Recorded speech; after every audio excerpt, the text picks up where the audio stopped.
নবীর সাহাবীদের গুণ আল্লাহর নবী আলাদা আলাদা এইভাবে হাদিস শরীফের মধ্যে বর্ণনা করেন। আবু বকরের বেলায় বলেন আরহামু উম্মতি বি উম্মতি আবু বকর। হযরত উমরের বেলায় বলেন ওয়া আশাদ্দুহুম ফি আমরিল্লাহি উমর ওয়া আসদাকুহুম হায়াআন উসমান ওয়া আকদাহুম আলী। বিচার কার্যের বেলায় হযরত আলী রাদিয়াল্লাহু তাআলা আনহু ছিলেন সাহাবীদের মাঝে শ্রেষ্ঠ। আলী রাদিয়াল্লাহু তাআলা আনহুর বিচার কেমন ছিল? আল্লাহর নবী বলেন আনা মাদিনাতুল ইলমি ওয়া আলী বাবুহা। আমি হলাম ইলমের শহর আর এই শহরের দরওয়াজা হলো আমার আলী। ভাইয়েরা আমার, বিচার কার্যের দিক দিয়া হযরত আলী রাদিয়াল্লাহু তাআলা আনহু কেমন ছিলেন? আমিরুল মুমিনিন হযরত ওমর রাদিয়াল্লাহু তাআলা আনহু ইসলামের দ্বিতীয় খলিফা। হযরত ওমরের শাসন আমলের একটা ঘটনা,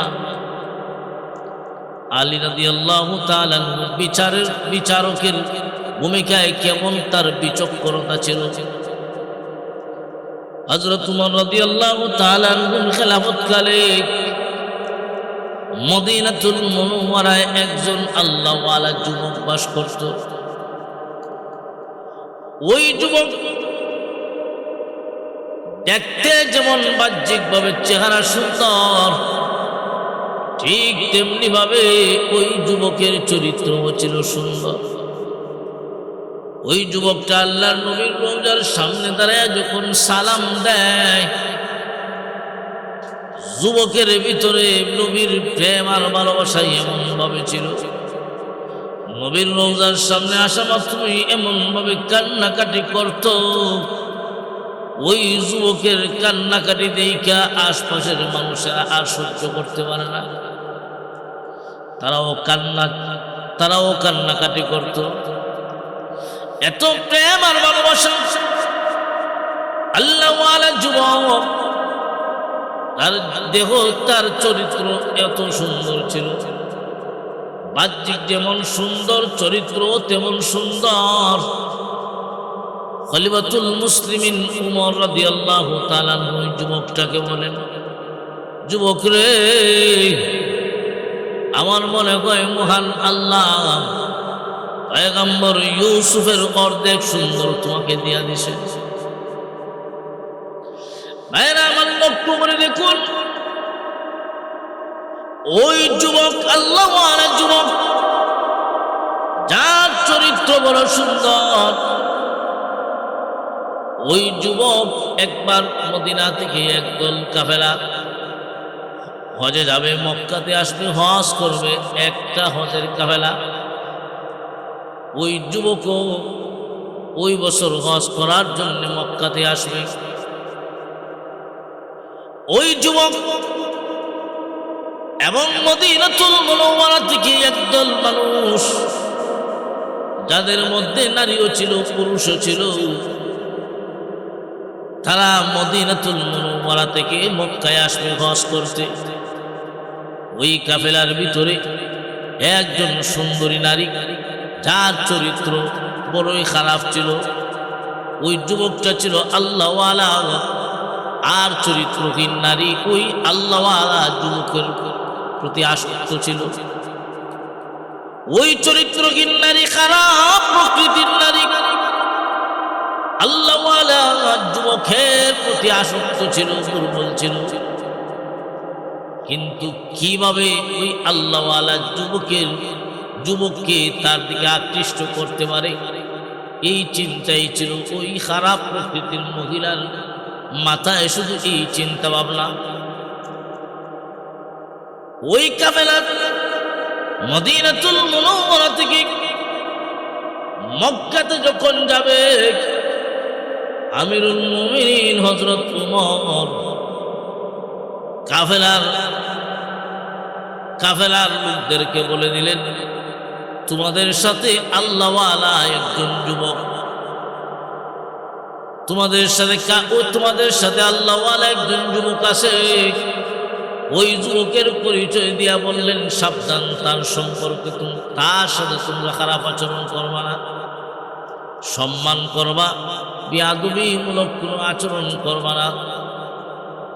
খলিফাতুল মুসলিমিন উমর যার ব্যাপারে মানুষদেরকে সতর্ক করে দিলেন, উনি বড় সম্মানী, সাবধান, কোনো বিয়াদবি করবা না, উনি যেন কোনো কষ্ট না পায়। ওই কাফেলা রওনা হয়ে গেল মদিনাতুল মুনাওয়ারা থেকে, রওনা হয়ে গেল মক্কাতে যাবে। কিন্তু ওই মহিলা ওই আল্লাহওয়ালা যুবকের প্রতি যেহেতু আকৃষ্ট ছিল, কেমনে তার সাথে কথা বলা যায়, কেমনে তার দিকে আকৃষ্ট করা যায়, ওই চিন্তাই যেহেতু মত্ত ছিল। আল্লাহওয়ালা যুবক যেখানে যায়, মহিলাও ওই আল্লাহওয়ালা যুবকের পাশে পাশে থাকে। যেখানে তাবু গাড়ে, ওই মহিলাও সেখানে তাবু গাড়ে। ওই মহিলা একদিন এক রাত্রিতে আল্লাহওয়ালা যুবকের তাবুতে হাজির হয়ে গেল। মহিলা ডাক দিয়া কয়, আমি তোমার প্রতি আকৃষ্ট হয়ে পড়েছি, তুমি আমাকে মনের বাসনা পূরণ করে দিতে হবে, তুমি আমার মনের বাসনা পূরণ করতে হবে। ওই আল্লাহওয়ালা যুবক আল্লাহর কাছে আশ্রয় প্রার্থনা করলো, খোদা গো, ওই মহিলার হাত থেকে আমাকে বাঁচাও। মহিলা যত ফুসলাইতে থাকে, আল্লাহওয়ালা যুবক তার দিকে আকৃষ্ট হয় না। মহিলা তার দিকে দাবিত করতে চাইল, কিন্তু ওই যুবকটা দাবিত হয় না। মহিলা ব্যর্থ হইয়া চলে যায়। আর তখন বলে যায়, আপনি আমাকে আজকে অপমান করলেন, ঠিক আছে, আমি আপনাকে তার প্রতিশোধ নিব। তারা যাইতেছে, কাফেলা যাইতেছে। ওই মহিলা একদিন একটা চক্রান্ত করল। চক্রান্ত কি? তার স্বর্ণের একটি তলি ছিল, স্বর্ণের মুদ্রার একটি তলি ছিল। ওই তলিটা আল্লাহওয়ালা যুবকের ব্যাগের ভিতরে রাইকা, পরের দিন ঘুম থেকে ওইটা চিল্লাচিল্লি শুরু করলো, আমার স্বর্ণের মুদ্রার তলি হারাই গেছে, আমার স্বর্ণ মুদ্রার তলি চুরি হয়ে গেছে। ওই কাফেলার লোকজন সবাই জড়ো হয়ে গেল। ঠিক আছে, আমরা দেখব কে তোমার স্বর্ণ মুদ্রার তলি নিয়েছে, আমাদের কাফেলার কোন একজনই তো নিছে। তল্লাশি শুরু হলো, একজন একজন করে তল্লাশি শুরু হলো। শেষ পর্যন্ত ওই আল্লাহওয়ালা যুবকের ব্যাগ তল্লাশি করবে, তলি তল্লাশি করবে, মাল সামারা তল্লাশি করবে। মানুষেরা সম্মানের কারণে তল্লাশি করতে রাজি নয়।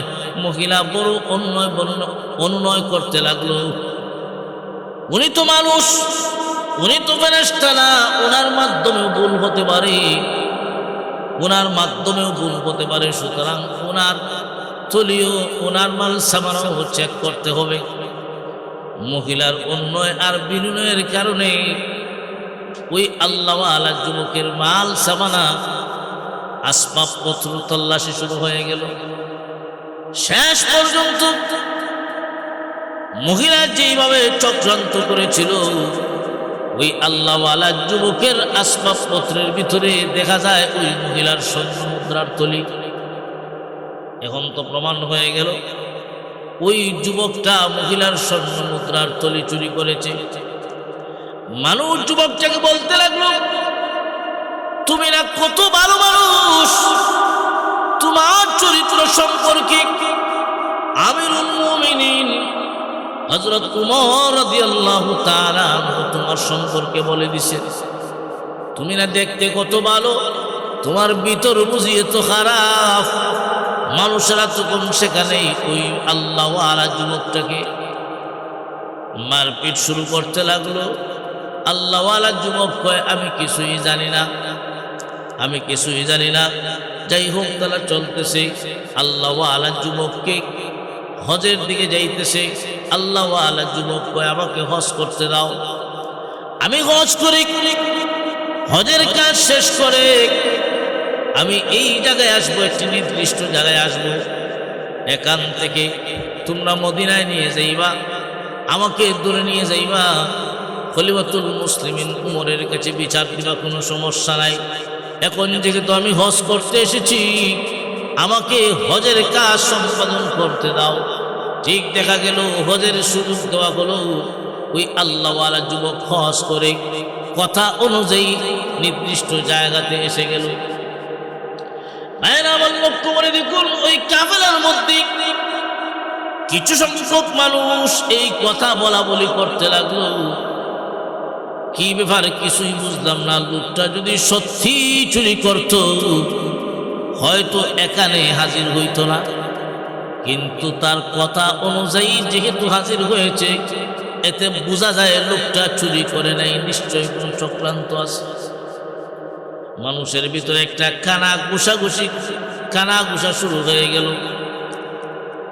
ভাইরা আমার, ওই দিকে কাফেলা মক্কা থেকে যখন মদিনায় যাবে, প্রতিমধ্যে কাফেলা যখন রাস্তায় বিরতি নেয়, ওই যে দুষ্ট প্রকৃতির মহিলা, তার স্বর্ণ মুদ্রার যে তলি, যেই পরিমাণ টাকা পয়সা, যেই পরিমাণ স্বর্ণ মুদ্রা এনেছিল, এইগুলা সব মক্কার বাজারেই শেষ। যাওয়ার পথে মহিলার কাছে কিছুই নাই। মদিনাতে যাবে, কিন্তু তার কাছে তো টাকা নাই, কেমনে যাবে?